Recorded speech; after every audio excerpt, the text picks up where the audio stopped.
Welcome back into the Sean and Sean podcast. I myself am Sean Usher. This is Sean Cummings. We're just two guys talking amateur about wrestling today.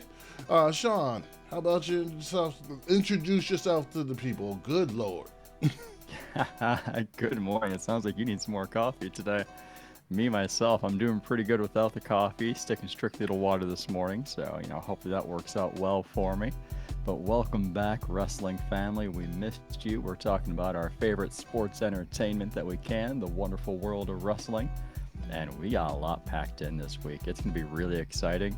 So welcome if you're new to us. Come on in, make yourself at home, take your shoes off. Leave the socks on, though, and use a coaster. I don't need to tell you twice, do I? And only go in my fridge unless you're family or you got permission. All right. So we're going to start off with just, going through some tidbits. We've been talking about WWE, especially Raw and Smackdown, for a little while. So we may not focus too much on those. We're going to be adding more NXT. We're going to add in some Impact to Sean's, let's say, nervousness over there. And we're going to add in AEW because they have a pay-per-view this week and we got to play the game. All right, so first we're going to start with Raw. And I think Raw did it right. Raw did it right. The Almighty is now the champion. MVP's prediction has come true. So, you gotta love that. Yeah, I enjoyed Raw this week. The first hour was really entertaining between the promo in the beginning with Drew, with Miz, everything going on there. And then the last 10 minutes were really good when we saw Bobby Lashley win the title. Everything in the middle was kind of so-so. Yeah. Right? It wasn't good. It wasn't bad. It was kind of average. But, that's the problem with Raw being 3 hours every week. Well, but I liked how it started good and ended good. On top of that, Raw needs to, WWE in general, except for NXT, needs to figure out their women's division. For real. They really do. There's so much that they have on their roster. There's so much talent that's available, but it just seems like there's so little that they're using it. This week we had Charlotte come out, and she was facing Shayna for a match. Charlotte ends up burying Shayna, which is a shame, in my opinion. I really think we need to show my girl Shayna some more love. It's killing me. But before that match, Charlotte calls out Asuka for WrestleMania. Mm-hmm. And it's funny, while I'm not in that Twitterverse yet, earlier this week there's a woman named Carrie, and it's believed to be Peyton Royce's mom, who replied to a post about Charlotte asking Asuka for that challenge, saying, "Of course you want a challenger. How about giving others a try?" And then you insert a sad face with a tear in there. Well, Carrie, you're not wrong to be mad, okay? You're not alone either. Not at all. There's a lot of people who feel the same way, that Charlotte just keeps getting given chance after chance, while the other talent, I wouldn't say wastes, but you're not using it properly. There's a whole lot you can do there. When was the last time we've seen Peyton Royce do anything worthwhile? Right. No, you said the word waste. I'm actually going to move on from this because I got more tidbits a little bit later when we're talking about a different promotion who I think did it right. But, that's neither here nor there, not yet.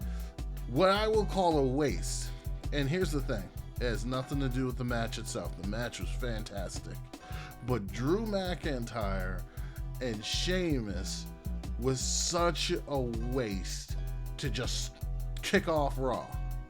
What is this nonsense that we're doing here? That's a pay-per-view match.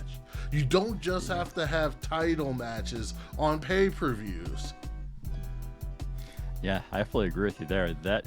When that match began, I wasn't too interested in it. I'm like, Drew and Sheamus. I'm like, oh, why are we seeing this? But once they got started, I was really into that match, and they could have had this match at Elimination Chamber. They could have had the Elimination Chamber end with this intensity. They could have pushed this to Fastlane. But you're right, we just got ourselves a pay-per-view quality match on a Raw, which is nice to see once in a while, but I think it could have been better Not just on Raw. Fastlane. You could To have built. kick it off. They want to get those viewers. They want people to tune in. They want people to stay watching the show.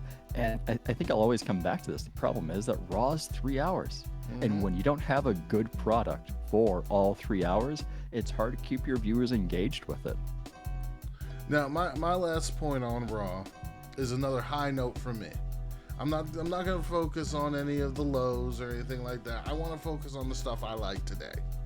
Yeah, well, I probably will mention some of the stuff I don't like later, but it's within saying something I like. But one thing I do like, because we have discussed it multiple times, was Mustafa Ali pinning Riddle. And if you want to salvage this whole retribution thing, or just promote Mustafa Ali in general, give him that title.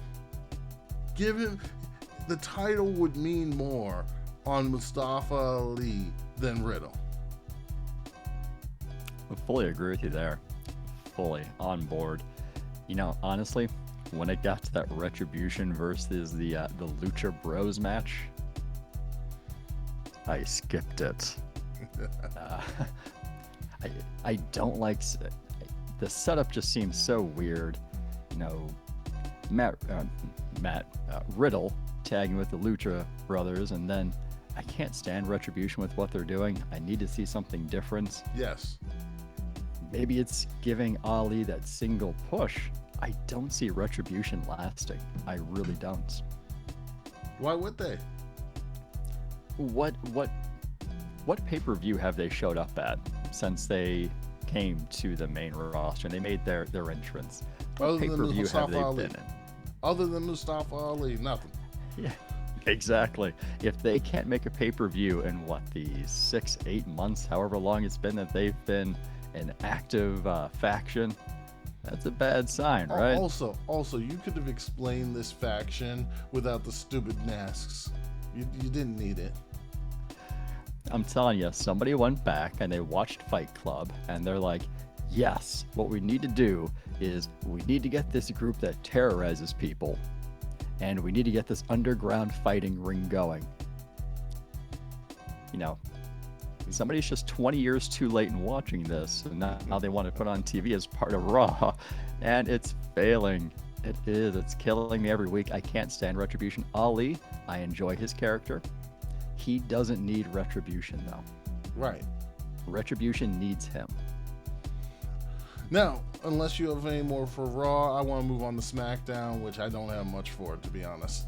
For Raw, the one last thing I have for Raw is Braun Strowman. This is not the 1990s. You are not a teenager. Stop saying everything sucks. Your gimmick sucks. There Yes. we go. Yes, Okay, it I'm does. done. I'm done. We can move on. All right. Moving on to SmackDown.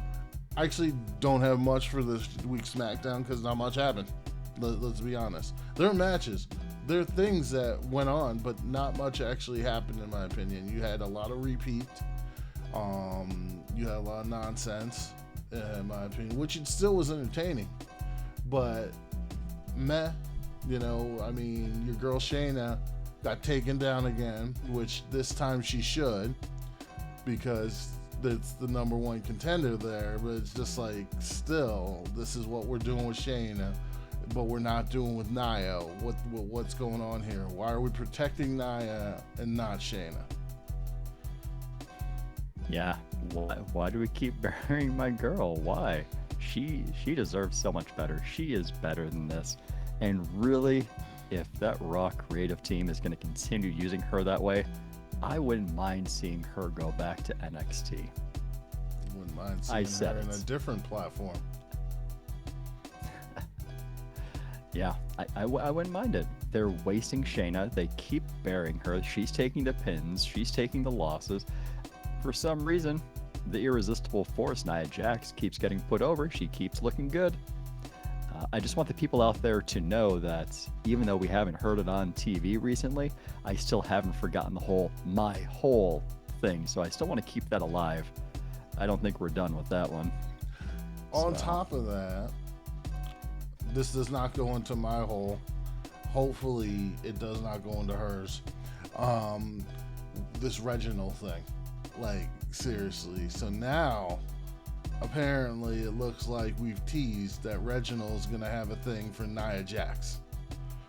Good Lord. Let's stop. Figure out something proper for this guy and leave it alone. I don't know what that something proper is for him, though. I really don't. It's not looking good for him. Now, moving on to one thing. Yeah, I told you I was going to be positive. This I'm not so positive of. I don't really care for Apollo Crews' new gimmick. Like, and I'm sorry, but you didn't talk like this before, and you talk like this now, and I think people probably called you out on it because you tried to explain it away, and like saying in your past you learned to mimic. It's not working. You came out to the ring with a spear. Like, I get it. Drew comes out with a sword, but bruh. You know, people love Big E. Come on. Yeah. I do want to say that I enjoyed the heel turn from Apollo Crews. I enjoyed that. I liked it. Not sure about this week, right? I mean, what do we got on SmackDown now? We got the Prince Apollo Crews. We have the head of the table with Roman Reigns. We have the Messiah Seth Rollins. Leave my boy alone. Leave my boy. He was a highlight. He was. I like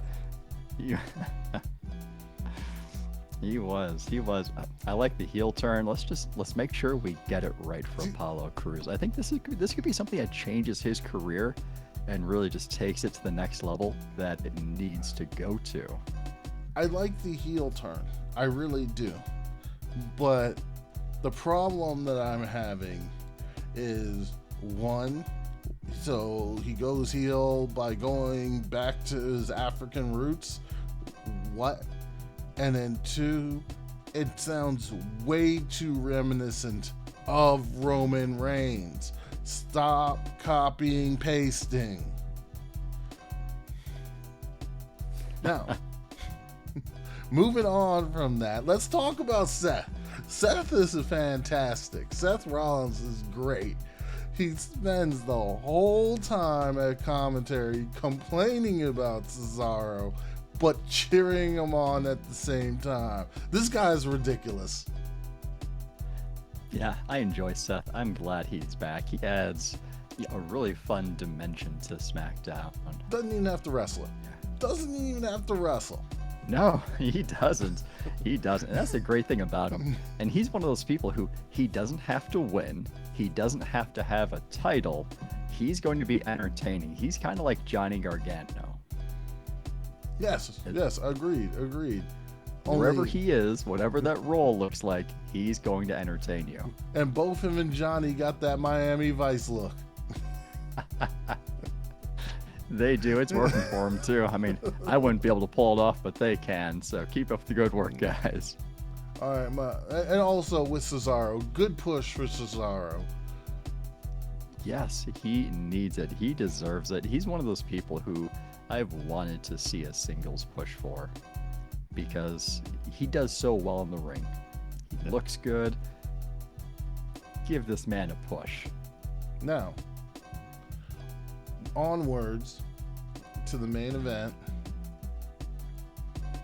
I have mixed feelings because the outcome that should have happened did happen, but I'm actually kind of sick of seeing Jey Uso lose. Like, it's getting old now. You mean main event Jey Uso? You're tired of seeing main event Jey Uso lose? Yeah. Yeah. I can agree with that. He has been taking a lot of losses. I think his most recent win has been Elimination Chamber when he didn't actually win, but he got that pin on Kevin Owens. He got a couple pins. He got a pin on Cesaro. That's right. That's right. But really, before that, when was his last win? When was his last? When was his last straight up win? Yeah, it's been a while. I Probably think it since was before Roman. No. I think it. Well, no. I think it was Kevin Owens before Kevin Owens went crazy on him. Because remember, he had those 2 weeks back to back where he beat Daniel Bryan and Kevin Owens. It's like, oh, look at Jey Uso, and then, yeah. Okay. You might be right there. You might be right. And one thing that I liked from SmackDown was seeing more of Sami Zayn. Right? Sami Zayn is fun to watch. I enjoy Sami Zayn. I don't know about you, but the whole documentary crew. He's got a mole on his documentary crew. I mean, he's making it entertaining. I got to give him credit for that. He's making it entertaining. All right. So moving on from SmackDown, we're gonna go down to NXT. Why you gotta say it like that? Why you gotta say we're gonna go down to NXT? Why are you treating them like they're the minor leagues? Come on. That's how they consider it. Now, yes, I'm gonna be that guy. First thoughts on NXT. Shotzi. Good Lord. You had to pick an outfit that just had them all out there for everybody to see. I mean, she's still awesome, but still. Just moving on. I want to see Shotzi fire the tank or fire the rocket at Robert Stone. I want to see that again. I was a little disappointed I didn't get to see that, but it was so fun watching him. From that, couple thoughts. First thought, this is coming. What are you doing with Dakota Kai? Like, why? Why is she even there? She's there to make Raquel Gonzalez look even better. No. That's thank you. Their idea, but that's their idea. That's why she dominated Shayna Baszler when they were in the ring together. There was a point where Shayna had put the Karafuda clutch on Raquel, and Raquel just stands up, and Shayna's dangling from her back, and then Raquel just flips her over the shoulder. And I'm thinking, one, why are we doing my girl like that? Why? This is the Karafuda clutch. This is her finisher. This is her ending move. And you gotta think Raquel's gonna be called up soon. You gotta think that. You know what? She gets called up, and she's going to get buried. I mean, especially if she goes to Raw. I mean, hopefully she goes something like SmackDown, because we're gonna have Rhea Ripley on Raw. Now, next one. Some people wondered what's the end game for Champa and Thatcher. I honestly think that eventually they are going to split, but this whole thing is to put Thatcher over as a face and, like take away from his heel persona. Because before, he was as heel as it got. There was no making him face. But you put him with Champa, and you put Champa as more of like how's Champa the angrier one? Yeah, there was an interview segment right after their tag match, and you saw it.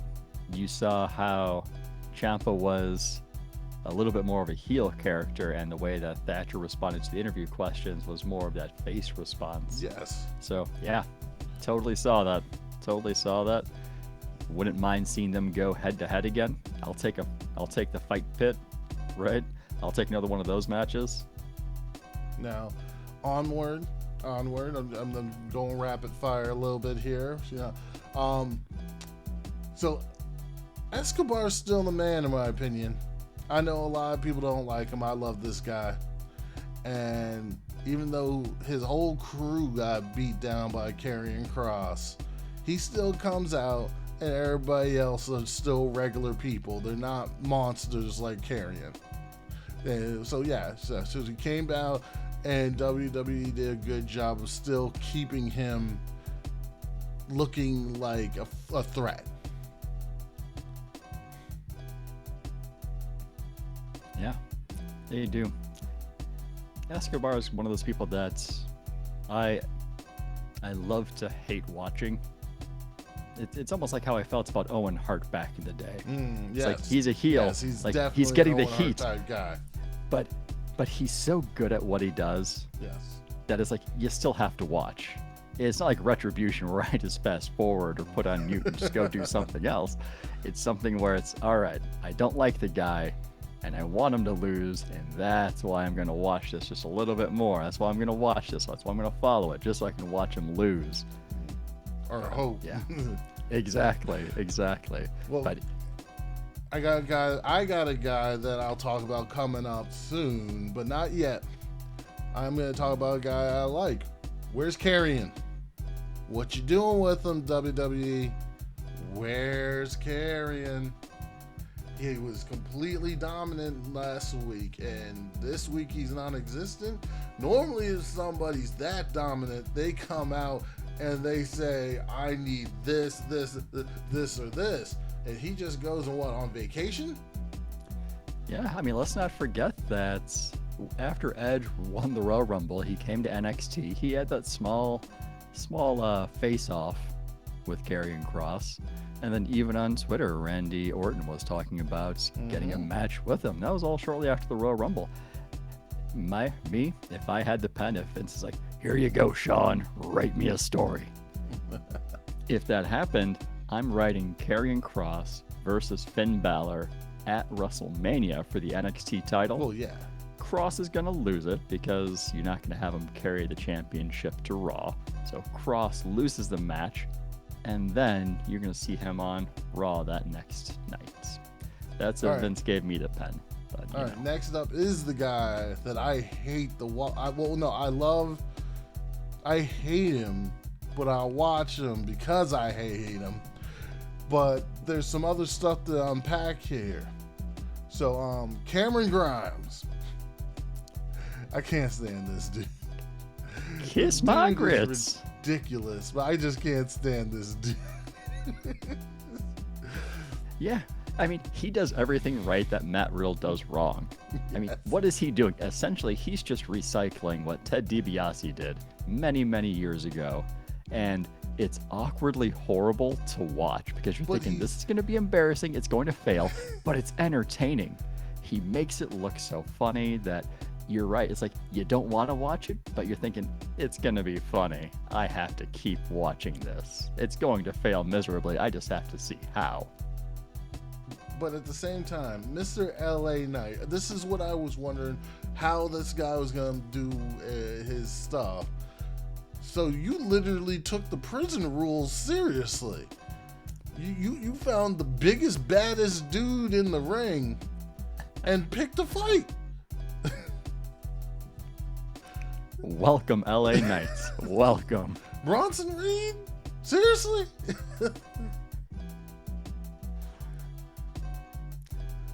Yeah. I mean, LA Knight is so excellent on the mic. You know, you love his promos. He's so engaging to watch. Let's hope that he keeps up that in-ring stuff too. Yes, please. All right, my last thoughts on NXT. Does Finn Balor just make anybody look good? Anybody, everybody, he could make me look good in a match. Like, I'm watching, I'm like, hold on. Thought Roderick Strong was like the weak link of this group.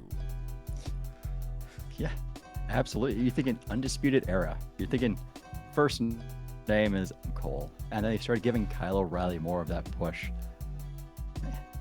I'm sure he could even put over an injured Bobby Fish too, right? He's that good.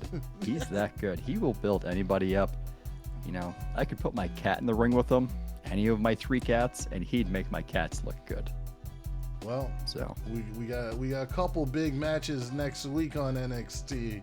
One of them is Finn and Adam Cole.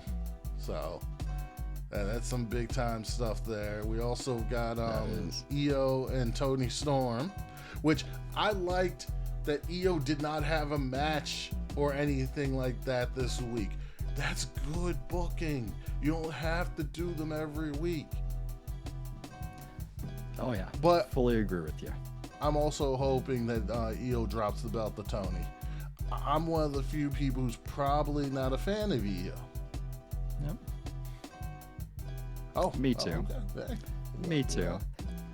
I think I've predicted in previous pay-per-views I've had Io dropping the title. Yeah.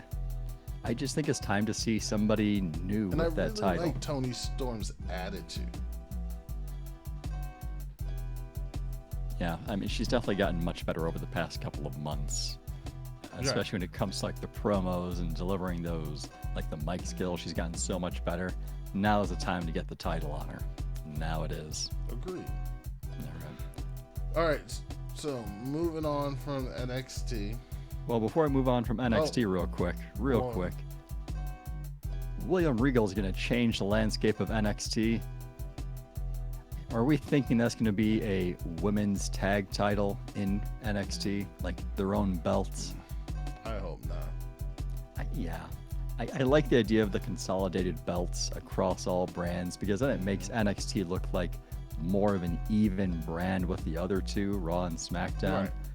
But it's kind of coincidental that at the same time it came after the whole Dakota Kai and Raquel Gonzalez got screwed out of their match.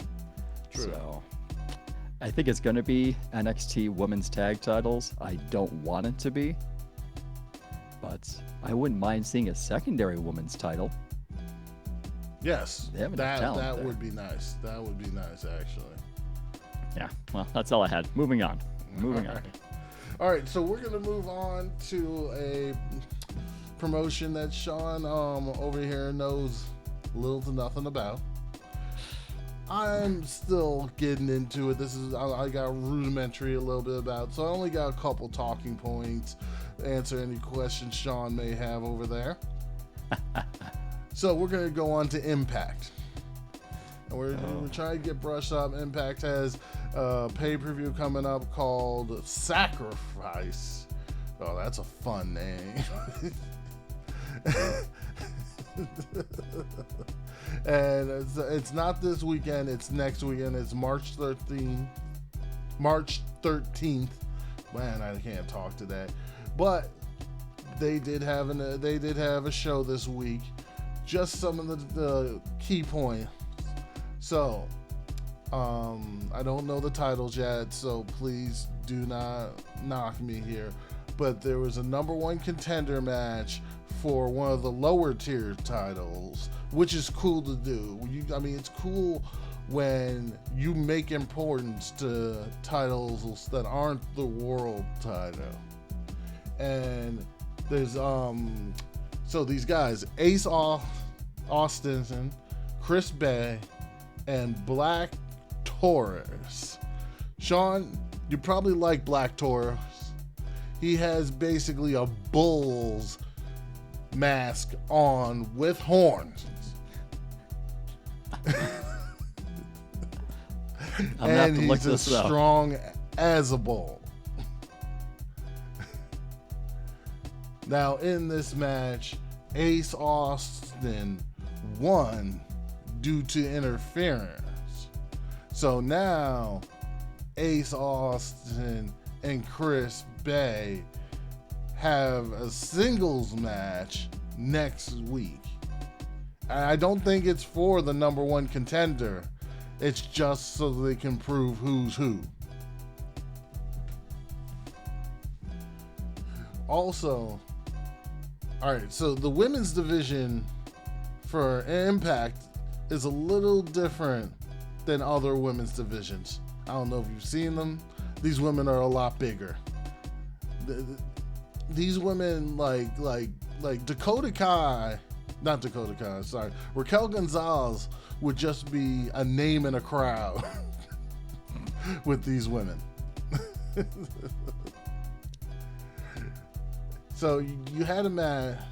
It's Deanna Purrazzo, Jordan Grace, and Kiera Hogan. If you know the name Kiera Hogan, that's the one that accused Sasha Banks of stealing her look. Yeah. Yeah. The weird thing about this is Jordynne Grace and Kara Hogan are also in tag teams, and they'll be facing at Sacrifice, I believe, for the tag team championship. But Deanna Purrazzo is the women's champion. It was a good match, actually. It was a good match. There's a lot of back and forth. That's really interesting right there. We had 2 triple threat matches. But this particular match ended with the champion winning, which sounds that's what it should be. Now, there's another match. It was the Good Brothers and Finjuice facing 2 other tag teams. I think one of them is like quadruple XL, I think, and I forgot the other one, but that's not the point. They just demolished them, and then they had an argument backstage, and it looks like they're gonna go head to head with each other at Sacrifice for the Good Brothers tag team titles. Lots All right. of So you're saying I have a lot to catch up on before Sacrifice, before we make our picks next week. And here's the big one. Rick Swann is the Impact World Champion. Moose, apparently, that's the dude's name, Moose. Apparently, he's the TNA champion. But apparently, the TNA championship till recently had no value. It wasn't a real championship. So they'll be going head to head to show who's the real champ. Lots of fun stuff. Yep, I need to catch up on my Impact. I need to catch up on my AEW. Yeah. Well, now moving on to AEW.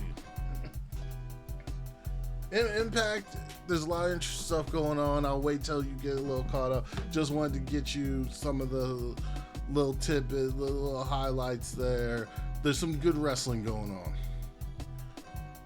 Now, this past AEW, solid episode. You got some, I mean, they got violent though. Because, all right, I don't know how much you've been paying attention. The Young Bucks are going against Chris Jericho and MJF for the tag titles.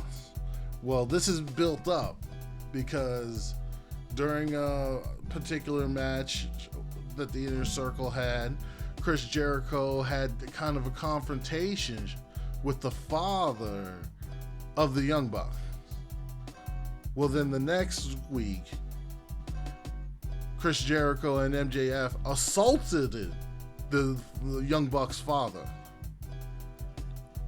And then this week, during their town hall, the Young Bucks tried to go after Chris Jericho and MJF, and the Young Bucks got assaulted themselves. So there's some bad blood going on there. Then we got Sting and Darby Allin versus Team Tazz.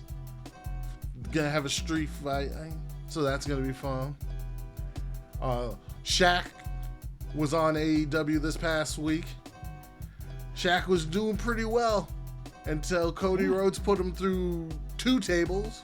2. Yeah, I heard Shaq took table bumps. How'd that look? Woo! I was scared for him. Right? I'm gonna be honest with you.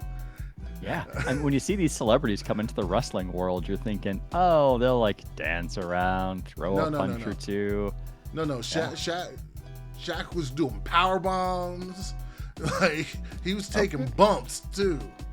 All right, so let me ask you this.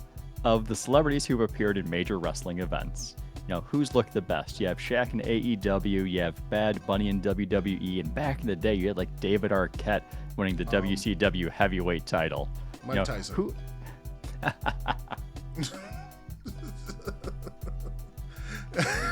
Fair enough.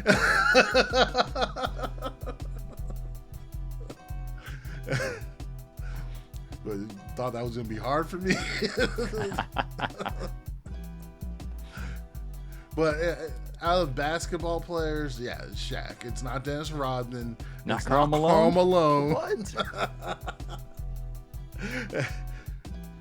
Shaq was doing like big old like just man slaps. Nice.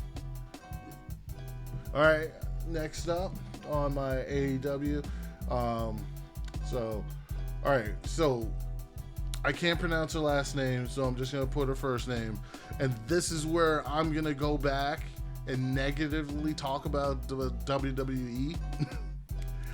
So the women's division for AEW had a tournament, not just any tournament. It was an American tournament and a Japanese tournament to decide who the number one contender was. And the main event of the finals of said tournament went on this week. It was Nyla Rose and Rio. All I know about this Rio is she's an awesome vet who came out of retirement for this. This match was fantastic. A lot of near falls. I mean, Nyla Rose did this whole off the top rope, like basically Rio was in between the ropes. Nyla Rose came off the top of the rope and kneed her in the back of the head, and she kicked out. like some craziness. But Rio won, apparently. So now it's gonna be Rio, and I'm just gonna say Shida because I'll mess up her first name.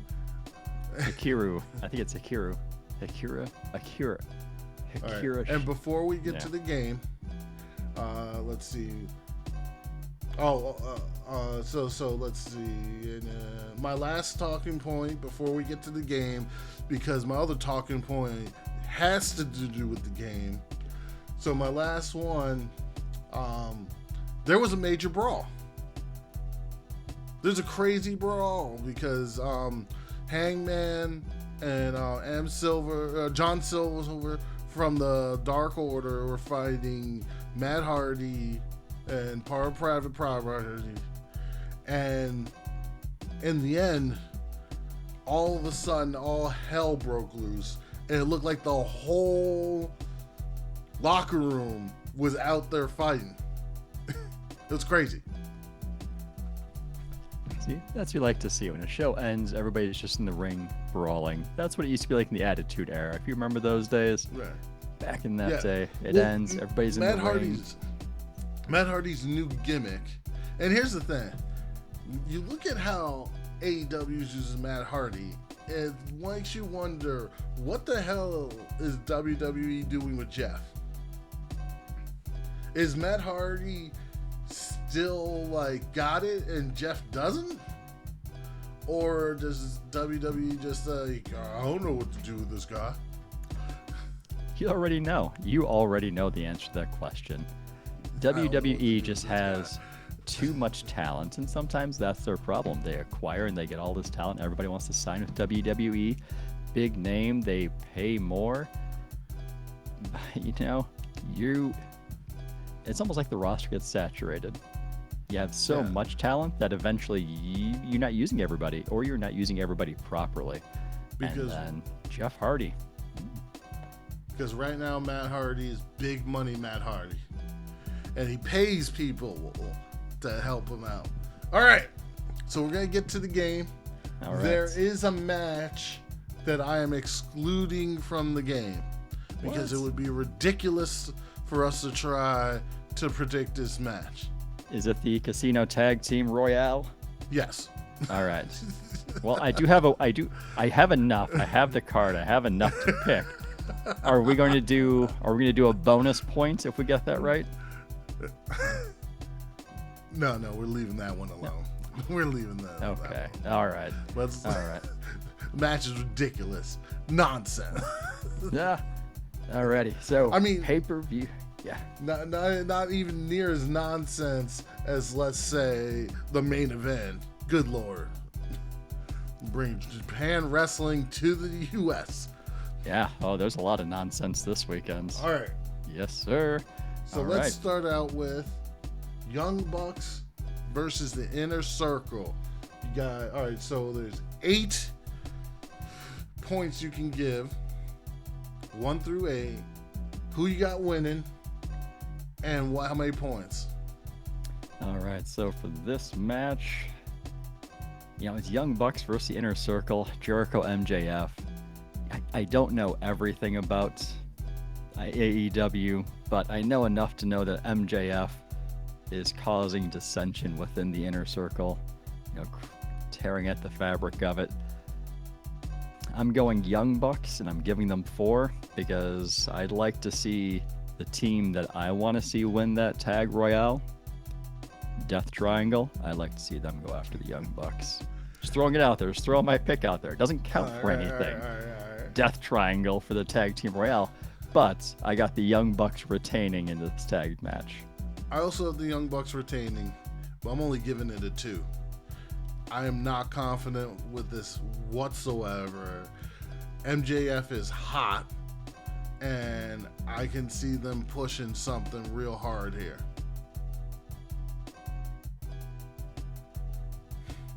And you probably know more than I do, so that's okay. Next matchup, the street fight between Team Tazz, Brian Cage and Ricky Starks, and Darby Allin and Sting. All right, now for this one, I know that AEW does a much better job of respecting the veteran wrestlers, especially those former WWE wrestlers, and doing a good job of continuing to put them over, because sometimes it just seems like WWE almost disrespects their veterans and those people who are retired or no longer wrestling. But AEW does it differently. So with that in mind, I have to give Sting and Darby Allin, I'm going to give them 7. I'm actually going the other way. Team Taz wins this, and I'm giving it a 4. This is going to be really interesting. One of us is going to win by a landslide. All right, next up, you got Shida and Rio.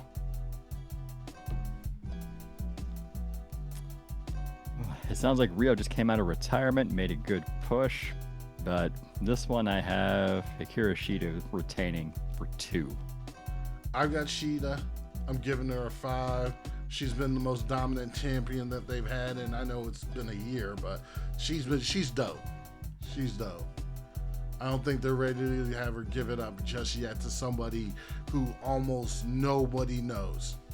Yeah. All right.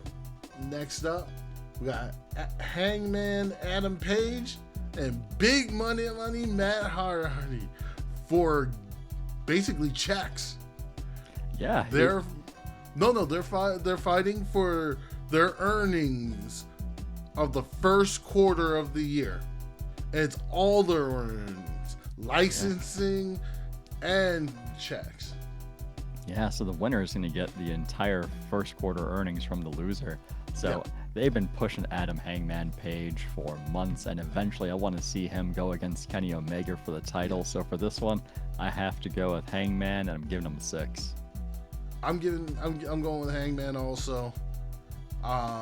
This one I'm giving my 7. I can't see him lose unless there's shenanigans. I can't see him losing. Exactly. I'd be mad too. I'm gonna be honest. You would be. You like the cowboy. Mad. Yeah. He's you my like guy. Hangman. All right. So next we have the ladder match. We are missing a participant in the ladder match, which when we find that out, maybe we'll switch up in there. But at the moment, I already know who I want. I already know. Oh, for the ladder match, and I think AEW is going to announce 2 signings tonight. I think one's going to participate in the ladder match, and I think there's a second one who Paul White was teasing. So I think there's 2. Right, yes. But for the Face of the Revolution ladder match, the winner of this match gets a shot at the TNT Championship, which Darby Allin holds. And we have Cody Rhodes, we have Penta El Zero Miedo, we have Lance Archer, Max Caster, and our to be determined. I'm thinking Scorpio Sky. Oh, Scorpio Sky. There we go. Cody does have a history with Darby, and there was even that moment at the last pay-per-view when Sting came out, and you had that Cody looking at Sting. So I could see them going that direction. I don't think so. But yeah, I'm going Lance Archer, and I know they've been giving him a push recently, and I think it continues. I'm giving Archer 3. See, I'm not.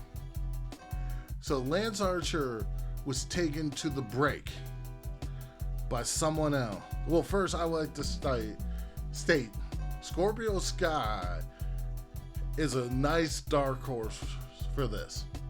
But Lance Archer was taken to the break by a certain other member of a certain group you like. And there's a member of said group in this match who's the better version. Oh yeah, I'm taking Penta. I figured you would. I really did. I thought you would take Penta. Give me Penta for 6. Ooh. I like Penta. I like Death Triangle, to be honest. All right, so we're gonna go down to all right. We're gonna go to Rio and Thunder Rosa versus Britt Baker, and it's not Rebel. Rebel is injured. Britt Baker is going to have a surprise team partner. Is it going to be Charlotte Flair? Because why not, right? You know something? I wouldn't mind it. Here, I wouldn't mind it. Peyton Royce's mom could complain even more about that. Yeah. I think for this one, if I remember correctly, Britt Baker's gotten over on Thunder Rosa pretty recently, so I can see Thunder Rosa coming out on top here. I'm taking Thunder Rosa also. Yeah. It's my one. Giving it a 3. Actually, no, I'm going to give it a 1. I'm going to go with you. Give it a 1 also. The next one, I'm giving a 3. And the next one, Miro and Kip Sabian versus your boy, Orange Cassidy and Chuck Taylor. Give me my boy, freshly squeezed, all the confidence points. All of them. And I'm going Miro for 3. Man. I like Orange Cassidy more, but they've been pushing Miro to the moon. Freshly squeezed all the way. All the way. I love watching him wrestle. All right, and in the most nonsense match ever, an exploding barbed wire death match. What are we doing? What is going on? Apparently Kenny Omega explained it, that there's going to be on 3 sides of the ring, the ropes will be covered in barbed wire. Contact with barbed wire triggers explosives, and after 30 minutes, because there's going to be a countdown, so after 30 minutes of their match, the timer goes off, and then all of the explosives that are ringside are going to detonate. So what in the world? I'm curious, is it still you have to pin your opponent to win, or do you just have to make him explode? I don't know. Maybe they got the idea after Randy Orton set the Fiend on fire, and like, hey, you know what? Let's try to murder somebody live on TV. Maybe they heard you, because you were complaining about that Eddie Kingston John Moxley match. And that's what came to mind. I'm thinking, okay, it's definitely out there. I'll give them that, but I want to see. Sean said it wasn't enough, So they're all, okay, bud. You know, hey guys, keep listening to me for advice, right? Because they just weren't selling things in that Kingston match. Kingston looked out of shape. He didn't look ready to go for a full match, let alone 30 minutes like this match could be. And it just didn't seem like they were selling the injuries, falling on thumbtacks. Oh, it doesn't hurt, but you pour rubbing alcohol and all of a sudden it hurts. I didn't get it. I'm hoping this one lives up to the expectations of the billing to be one of the most violent matches in AEW short history. This is nonsense, though. The title is definitely nonsense. Exploding barbed wire death match for the AEW championship. It's more than nonsense. You got Jon Moxley sitting there doing promos saying, like, basically, like, if I die, it's my time to go. Like, what the? Well, he better, right? And it's not Moxley's time to go, nor is it Moxley's time to win. No. I think. What's that? Oh, I'm agreeing with you. Oh, yeah. Yeah. I think Kenny Omega's done such a great job of being a heel, especially with Don Callis involved. And he's going to find a way to win. Kenny Omega, that is. Kenny Omega's going to retain. I want to see him hold on to it for, till the next pay-per-view, at least, when Adam Hangman Page can take the title off Moxley. Or not Moxley, Kenny Omega. That's what I want to see. Right. And that's the thing here. Like, AEW, one thing they do really well is long-term booking. And in this case, they're going to build Adam Hangman up. And what they're probably going to do is they're going to probably bring back into history. But the really cool thing here is Omega used to be a supreme face. And you were thinking maybe Hangman's kind of a heel, but now after everything that happened with the Young Bucks and FTR and all that, but now Hangman is that he's been being built as that guy you want to cheer for. It's just like you feel for him, you see that emotion, even though he doesn't even speak much. And now you've got him against a guy like Matt Hardy, who nobody's supposed to like at all, who represents everything that most people hate about the world. So, like, this is just goes a long way to build Hangman up to be that hero that really needs to take down Omega, because Omega is about to win against, I think he's about to almost near crumple the everyman's hero Moxley. Yeah, I think it's going to be a nice story to come full circle, because you're thinking, months ago, last year, it was Kenny Omega who had beaten Adam Page in the Eliminator Tournament final to get the chance at the AEW Championship. So it's going to be nice to see if that comes full circle. That'd be really nice to have. But even with storyline, you go back even further. Omega and Hangman were tag champs. That's and right. And it was Hangman's fault. They lost their championship. And you gotta wonder, in terms of storyline, how much did that weigh on Hangman in their match? Yep. So I'm going Omega this one. I want to see that storyline continue. I'm going Omega also. I'm giving them this 5. My 8. You're 8. 8. All right. It's solid. The tippy top. The tippy top. All right. Now, we know that there's going to be a new signee announced at this pay-per-view. Are we going to take guesses on who that's going to be? Because I have a guess or two of who I think it might be. Well, let's hear your guesses. All right. From a familiar face, he says it's not going to be who we think it is. I don't know who we originally thought it was going to be anyways. Well, everybody thought it was going to be Christian. Oh, man, that's kind of who my first guess was. We were thinking Christian was cleared from wrestling, cleared for wrestling after 7 years of being out of it. and he returned at the Royal Rumble. He looked good at the Rumble, didn't he? Yes, he did. He looked impressive. He looked like he wasn't missing a step there. Now, I don't think he's currently under contract with the WWE, but I could be wrong because I don't have any insider information about any of this. He's free to sign.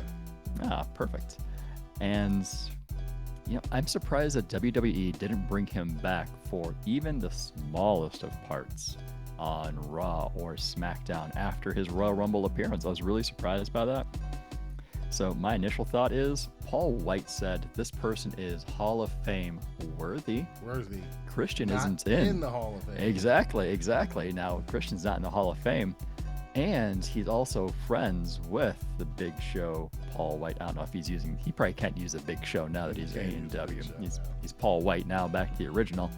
So that was my first guess, but if it's not who we're thinking it is, my second guess would have to go back and listening to Tony Khan's interview on an episode of AEW Unrestricted.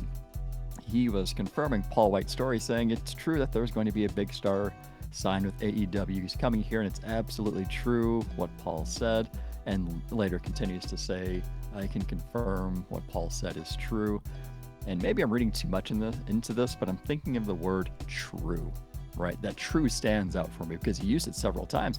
Now, remember back in the late 90s, early 2000s, there was a character in WWE who would come out, he would get heat from the fans because he would insult their hometown, and then he would say, it's true.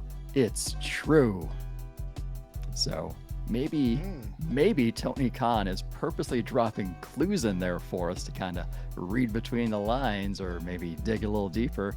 Or maybe I'm just reading far too much into the words he's using, but the word true stands out to me as gold medalist Kurt Angle. It's interesting. And he's not in the Hall of... Wait, Kurt Angle's not in the Hall of Fame? He is, but he's still Hall of Fame worthy, right? Right? That is fair. That is fair. Yeah. There's someone else... Stretching it here. Who do you get?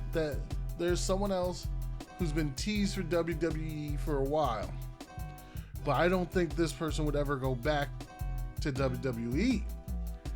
Maybe if AEW starts calling. Now, it depends on your concept of Hall of Fame worthy. But could we have another Summer of Punk? Oh, yeah. That, I think, if AEW is looking to really gain wrestling fans and get more people watching, I think out of the three just mentioned, Christian, Angle, CM Punk is going to give you the biggest draw.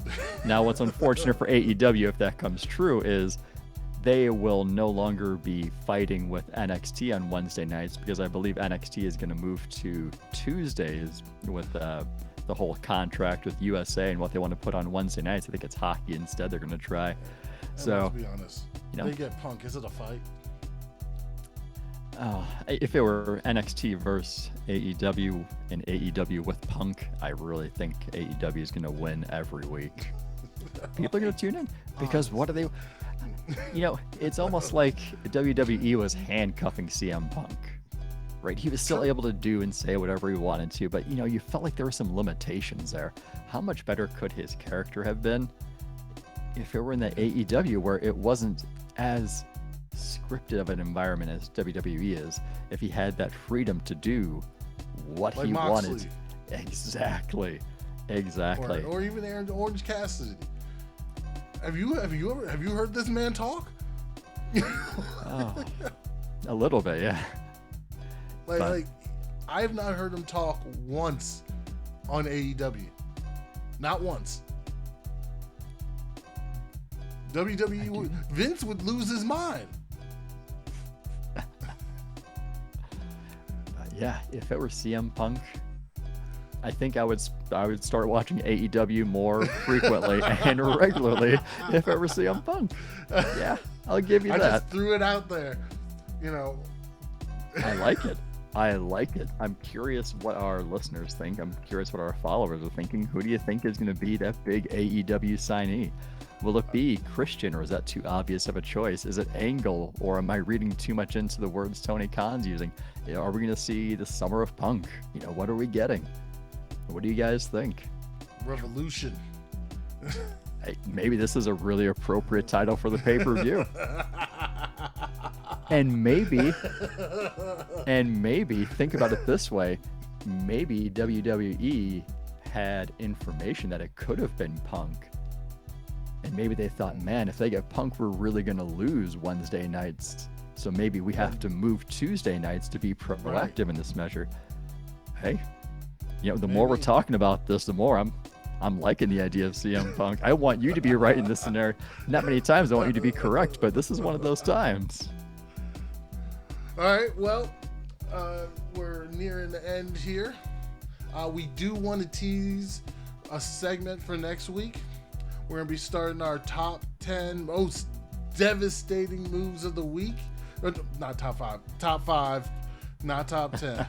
We're not trying to overexhaust ourselves here. No, thank you. But we're going to get some fun stuff. We're going to add some video in there. So, come back for some real fun content.